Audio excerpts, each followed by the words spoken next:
you probably will know who Esther is after we get talk about the story a little bit. Esther, in Hebrew, her name actually means star, which is kind of cool. That's actually the name that's definitely one of the names Samantha. Just put that out there. I know, right? But she lived about 470 BC. She lived in about 470 BC, so really, really long time ago. And you read about Esther. Guess where you can read about Esther at? In the book of Esther. Good job, man. You're smart. Can anybody tell me the most interesting thing, at least I think one of the most interesting things about the book of Esther is? Anybody have a guess? Esther. I guarantee you, it's something, if you don't know, you probably never will guess. The book of Esther, you want to tell everybody you're about to jump out of the chair over there? It's my favorite book. It's your favorite book. The book of Esther never mentions the name of God. The book of Esther is the only Bible, or only book in the Bible that God's name is never mentioned. Isn't that crazy? Isn't that weird? It's in the Bible. Shouldn't God's name be mentioned? Shouldn't they talk about God, right? Well, we'll get to this a little bit, but you can see, if you really look at the story of Esther, you can see how God was working in the background through the whole thing. So, even though his name wasn't specifically mentioned, Esther was being, God was working in the background of Esther the whole time. Now, Esther was adopted by Mordecai, her older cousin. So, she was adopted by her cousin, and they were both Jews from the tribe of Benjamin. They were living under the rule of King Xerxes. Now, but over the 127 province of India, so one day, King Xerxes' wife made King Xerxes mad,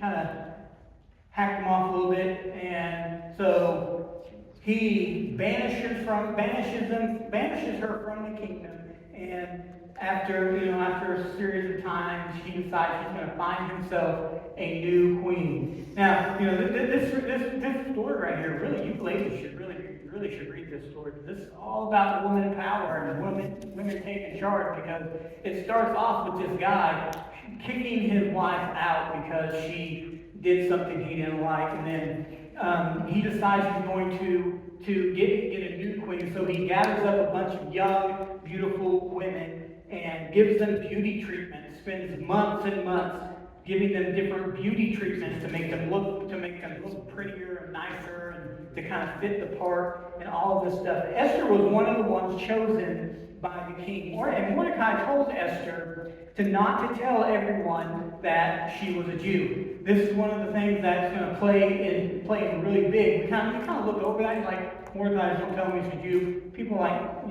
does that really matter? Probably just kind of gloss over that. But you'll see here in a little bit, that was a big thing. That was a good thing that he told her not to say anything. So she listened to Mordecai, and when it was Esther's time to go before the king, everyone absolutely loved her. The king fell in love with her immediately, thought she was the most beautiful in the land, and made her his queen.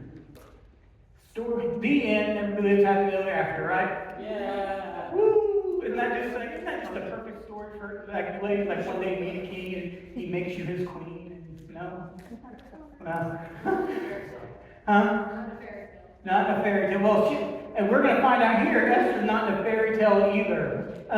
So there's this guy that years later, there's this guy that the king promotes to the number 2 spot, and he's got this kind of big attitude, walking around like he's all hot stuff. And he and Mordecai, remember Mordecai, Esther's cousin, wasn't too fond of him, made him mad, wouldn't bow down to him and worship him. So he went and convinced. So this guy went and convinced the king that he needed to kill all the Jews. Kill all these Jews on this certain day. We're going to get rid of them all. And the king's like, hey, that sounds like a bad idea. Let's do that. Well, Mordecai found out about it, and obviously kind of freaked out, right? Like, that would be kind of scary if someone said, you know, you're gonna kill not just you, but everybody you know as part of your tribe and family and everybody. That would be kind of messed up. And so Mordecai Mordecai told Esther what was going on and what was happening, and asked her to go talk to the king. Said, please go talk to the king and see if you can't get him to change his mind and keep this from happening. She told him, first of all, she's like, I'm not too sure about this, because you know, back then you couldn't just go walk up to the king and talk to him whenever you wanted to. Even the queen couldn't just go talk to the king whenever she wanted to. He had to actually call on her and allow her to be in his presence. All right? The king would, you know, and so it was a thing. She could have been killed for going before the king, but she asked Mordecai and people to pray for her, and she decided that she was going to go speak to the king. She goes to the king, throws him a banquet, and you know, a couple different times. Finally talks to the king and says, "Hey, I'm a Jew. You're going to kill everybody, all the Jews. Maybe you ought to stop doing this." You know, my translation. And the king decides he's not going to kill all of them, and that's Esther's story. Now you keep reading in the book of Esther, and you see how the guy who wanted to kill the Jews ended up getting killed himself, and Mordecai got lifted up into second place. God was working through all of that to make sure the Jews were safe, and so. It's a really interesting story. So I encourage you to go back and read the book of Esther. It's not a very long book. It won't take you a whole long time to read, but it's a really interesting story. There's a lot of things that we can learn about from Esther and her life. And we're just going to talk about 4 of them. But just like with the last couple, we could spend months just talking about Esther and her life. One of the biggest thing that we can learn is that God has a plan for us. God's got plans for your life. He puts you in places for a purpose and a plan. Our past they don't dictate our future. God has a purpose for you that may look different than your past did. Where, you know, the people, the family you grew up in, the area you came in may look like you'll never be able to become anything. But God has a purpose for you, and if God's purpose for you is to rise above that, it can happen if you put your trust in Him. Esther never thought she would ever be a queen. She didn't grow up in you know, with hopes and dreams, because that just didn't happen to Jewish girls in that time. And God manipulated things and put her in that position because He had a purpose for her. Esther didn't come from much. But God had a purpose for her life. Esther was an orphan, living in a strange country, and probably didn't ever dream that one day she would be the queen. Probably never even thought it would happen. Whenever she was pulled into the beauty pageant, basically, she probably thought, well, I'm not going to win anyway. You know, it was never really in her mind that was going to happen. No matter where we come from, no matter what life you have now, when we live, no matter what you do, no matter what mistakes you've made, no matter what people the family dynamics you are in, whenever we trust God in the process and understand that God has a purpose for our lives, He can bring us out of that. He can bring us out of that, of all of the past. That He can do more than what you thought could happen. He has a purpose for you, and He has hope for your future. Esther was placed in a royal position. She didn't know why. She didn't know that one day that she would have the opportunity to save all of her people. But being the queen, she was not made queen by chance.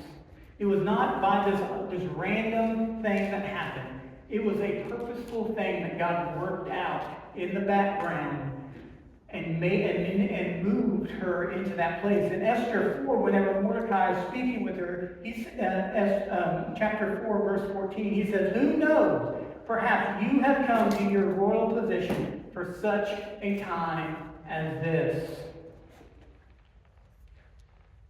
Who knows? Maybe you have been put here for this purpose. Mordecai knew that God had a purpose for Esther's life. God has a purpose for your life. And he has you where you are right now to grow you and shape you so that you can fulfill that purpose. Your past doesn't dictate your future. God dictates your future. God already has it planned out and written, and He knows where you're going to end up if you trust Him in that process. In Proverbs it says, we can make our plans, but the Lord determines our steps. Has anybody ever made plans and then they fell through and it didn't work out? Yeah. Has anybody ever made plans and they didn't work out and then something better came along? We tend to make plans in our lives, but God determines where we go. Just because you don't know your purpose now, that doesn't mean you don't have one. You're still young. Esther was an adult before she became queen. And before she saved the Jewish nation. God didn't make a mistake in you or with you, putting you where you are. He has placed you where you are for a purpose. That purpose may now just be to grow, to mature, until the time comes for you to act. Like Esther was placed in her position until the time was to come for her to act. Use that time to build rapport with people. Use that time to grow good character. You know, whenever Esther walked in front before the king, unannounced, if she was known for being a jerk, if she was known for being naggy and a Karen, if you will, if that was her reputation, the king would have been like, "Who do you think you are?" And he would have had her drug out. But she had good qualities. She had good character. The king and her had a good relationship. So whenever she went before the king, he wanted to hear what she had to say. Because they had a relationship. She had good character. She had good relationships. She was known for being good. Take this time to grow that character, to grow who you are as a person, so that whenever the time comes, you can fulfill the purpose God has for you. The second thing is you're going to hear this a lot through this series, probably, because it's probably one of the biggest things, most important things out there, besides accepting Christ as your Lord and Savior, is get out of your comfort zone. Get out of your comfort zone. We talk about this a lot because guess what? God doesn't like comfort zones. God doesn't like comfort zones. Yes, He loves you and He wants you to have a great life, but He wants you to be uncomfortable for Him. He wants you constantly going out there, putting yourself out for Him and pursuing Him. You can't pursue Him if you're sitting on the couch being comfortable, can you? Esther knew she needed to approach the king in order to save the Jews. But it wasn't going to be easy. It was against the law to approach the king, and Esther could have been killed for approaching him without permission. They didn't even have to ask her a question. It was uncomfortable. And Esther was very comfortable. She was very comfortable, like nobody knew she was a Jew. None of the king didn't know she was a Jew. She wouldn't have been killed unless somebody ratted her out. She had to get out of that comfort zone. In Esther 4:16 it says, "Go gather together all of the Jews of Susa and fast for me. Do not eat or drink for 3 days and nights. 3 days, night or day. My maids and I will do the same. And then, though it is against the law, I will go in and see the king. If I must die, I must die." Getting out of your comfort zone is scary sometimes. That's why Esther asked for prayer. Sometimes God's will for our lives, His purpose for our lives makes a lot of sense. You're like, yeah, I got that. Sometimes it doesn't make any sense. Sometimes it's scary. Sometimes it's hard. And the best thing to do whenever you're faced with getting out of your comfort zone is to pray and ask God for strength, to pray and ask God for guidance and wisdom, and to get everybody else you know to pray with you and to pray for you. Because prayer will connect you with God and help you see, and will give you the courage to take that step. Getting out of your comfort zone isn't easy. When Esther was faced with an uncomfortable situation, she prayed and asked other people to pray for her. When we're faced with challenges in our lives, we need to go before God in prayer and ask Him to help us get out of that comfort zone, to help us get uncomfortable in our lives, so that in order for us to reach our purpose that God has given us. You know, just like in any sport, whenever you're practicing a sport, you don't practice up to the point where right before you start to feel pain, right? Like, oh, I'm starting to get a little winded, I better stop before I get uncomfortable. You don't do that, do you? If you want to succeed, you push yourself to the point of being uncomfortable, don't you? It's time to get out of our comfort zone for God. He has a purpose for your life, and He wants you to reach that. But in order to reach that, you got to get out of the norm. You got to get out of your social comfort area. The third thing is our strength doesn't come from us. Our strength, it doesn't come from us. When Esther was reminded that she may have been made queen for such a time as this, she drew on that strength to save the Jews.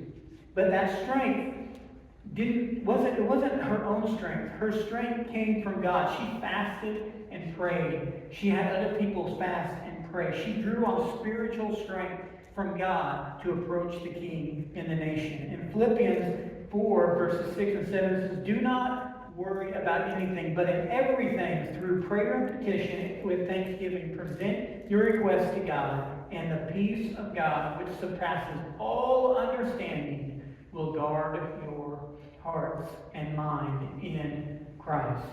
When we feel weak, when we feel scared, when we feel like we can't take another step, when life's struggles seem to overwhelm us, and you feel like you can't do it anymore, God will give you that strength if you trust Him. If you trust Him. That doesn't mean you're going to sit on that step and say, "God, I trust you, but I'm staying up here because this is where I'm comfortable." No, it's saying, God, I trust you," and then you take the jump. We have to let go of what we're comfortable with and trust God to catch us in that. Trust God to give us strength, to build us up. For Esther, that strength allowed her to save thousands of people. For you, that strength could be getting the courage to go speak to somebody who may be hurting. Maybe the courage to go invite someone to sit at your table. Maybe a courage to lead prayer in small groups, or lead a devotion in your friends group. That strength can give you, and that strength maybe that strength will be to stand up for something you believe in, to stand up for what is right. Philippians 2:3 says, "Do nothing out of selfish ambition or conduct, but in humility consider others as more important than ourselves. You will never..." Oh, I totally skipped ahead. That is not. I'm like, this doesn't have anything to do with what I'm talking about. I skipped ahead to 4. When you feel weak, when you feel like you can't take another step, trust God in that. Number 4 says we can make an impact that's going to last for years. Whenever we trust God, our impact will last for years. When Esther stepped up and spoke to the king to save the Jewish people, she couldn't have known what was going to happen. But if she wouldn't have done that, that one action impacted the lives of people for generations. You imagine, if all of those Jews would have been dead, how many generations of people would have ceased to exist?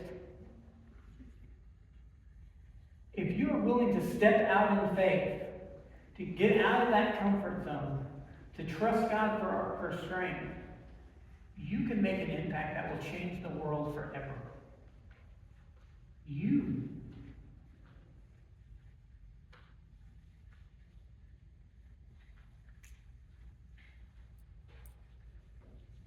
In Philippians says, do not do anything out of selfish ambition or conduct, but in humility consider everything as more impactful than yourselves. But you will never know the impact you have on people. You may never know the type of impact you have on people whenever you put your selfish ideals aside and you step out in faith to try and serve or love on somebody else. The impact you will have will last for years. In Matthew 7, verse 17 through 20, it says, in the same way, every good tree produces good fruit, but every bad tree produces bad fruit. A good tree can't produce bad fruit, neither can a bad tree produce good fruit. Every tree that doesn't produce good fruit is cut down and thrown into the fire. So, you will recognize them by their fruit. Now, we're the trees in this story. And the fruit is how we treat people and how we and the type of love that we give to people. If we're producing good fruit, that means we are sharing Jesus with people. That means we are praying with people. That means we are encouraging people. That means we're living out the purpose. We're getting out of our comfort zone and living a purpose life for God. If we're producing bad fruit, that means we're being selfish. We're being jealous. We're being angry. We're putting other people down instead of building them up. The question I want to leave you with is, what kind of fruit are you bearing? What kind of fruit are you bearing? Esther had an opportunity to mind her own business or to go change the world. Where are you going to go? What are you going to do? You have that opportunity right now every day, and you don't even realize it sometimes. Smiling at somebody, talking to somebody, encouraging somebody whenever they're down. Those are things that will change the world forever. It will change somebody's world forever. Produce good fruit. Be the type of person that people want to come and talk to. Be the type of person that encourages others. That when somebody is feeling down, they know they can come to you because you're going to build them up and you're going to encourage them and you're going to pray for them. Produce good fruit. Ask yourself this question: God, what do you want to do through me? Far too often we ask ourselves, God, or we ask ourselves, all right, what do I want?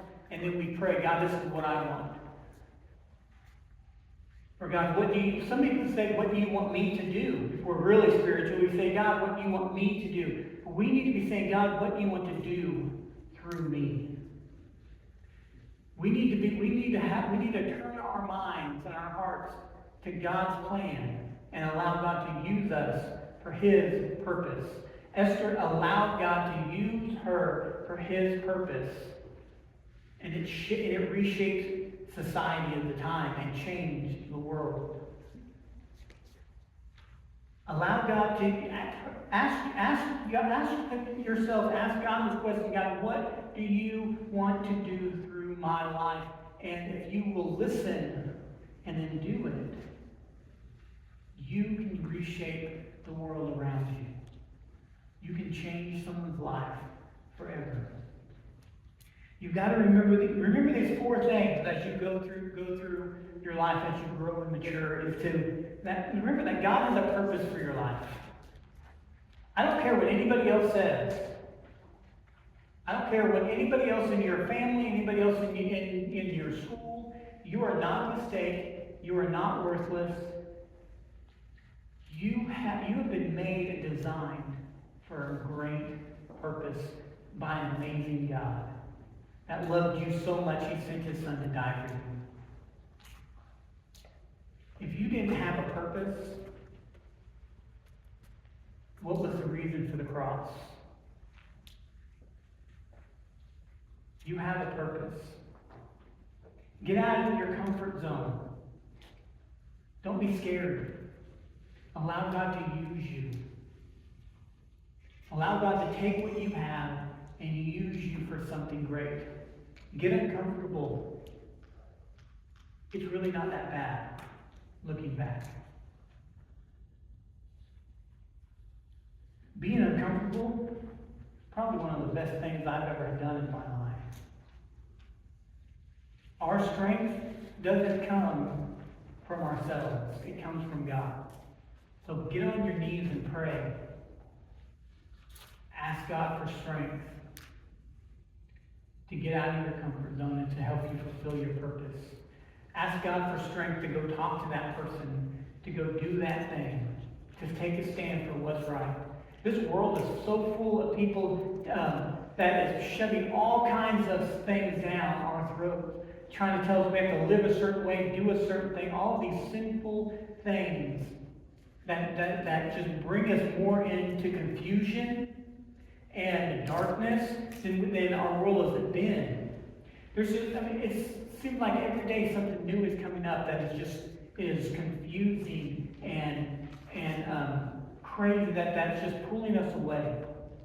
Ask God for strength to stand on His word and stand on what is right. And then pray and ask God to use you to make an impact. You can make an impact. Think about this. If you share Jesus with one person, or if you build one person up, encourage one person, and then that one person goes and encourages one person, you've now encouraged two people. Right? And so on, and so on, and so on.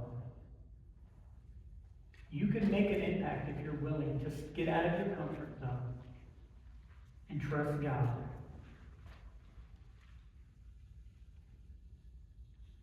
I encourage you to read the story of Esther and just the courage that Esther and Mordecai had in this story, and how while God's name may not be mentioned, you see God working throughout this story. When Esther had prayed and asked people to pray for her, God strengthened her. Because you can see that she really didn't want to go talk to the king. She really didn't want to go talk to the king.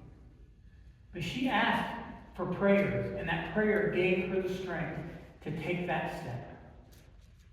And God blessed her because of it. And He'll do the same for you.